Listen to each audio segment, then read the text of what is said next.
এটা মাছলা অজুৰ ক্ষেত্ৰত মহিলাসকলৰ কাৰণে বহুত দৰকাৰী মাছলা হয়।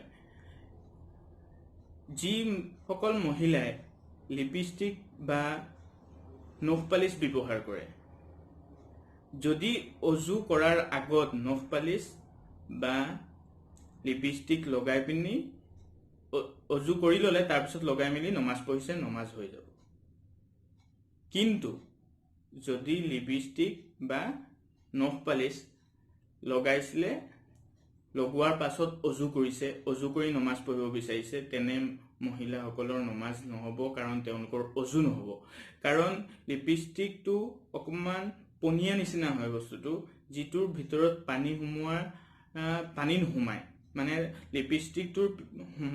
লিপষ্টিকটো লগোৱাৰ পাছত সেই লিপষ্টিকৰ ভিতৰলৈ পানী নাযায়, আৰু পানী নগ'লে অজু আমি জানো যে অজু নহ'ব।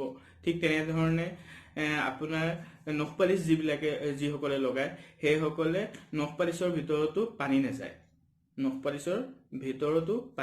আৰু পানী নগ'লে অজু নহ'ব। এতিয়া কথা হ'ল যে লিপষ্টিক বা নখ পালিচ লগোৱাটো শৰীয়তত জাইজ আছে নাই, সেই সম্পৰ্কে উলামাৰ অলপ ইখতিলাফো আছে। কিন্তু সহি কৌল হিচাপত যদি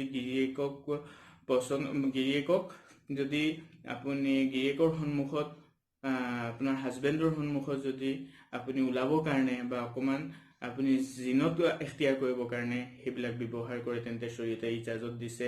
আৰু এনেকুৱা লিপষ্টিক বা ইজাজত দিলেও এনেকুৱা লিপষ্টিক বা আপুনি লিপষ্টিকটো লগাই ল'ব, কিন্তু নখ পালিচটো আপোনাৰ এৰাবলৈ যদি দিগদাৰ হয়, তেন্তে তেনেকুৱা নখ পালিচৰ লগোৱাৰ শৰীয়তে ইজাজত দিয়া নাই, মকৰুহ লিখিছে।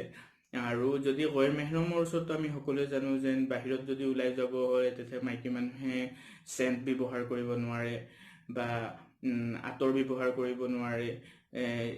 যিবোৰ আছে শৰীয়তত, এইবিলাক বস্তুৰ পৰা আমি বাচিব লাগে, যিবিলাকৰ পৰা মনা কৰিছে।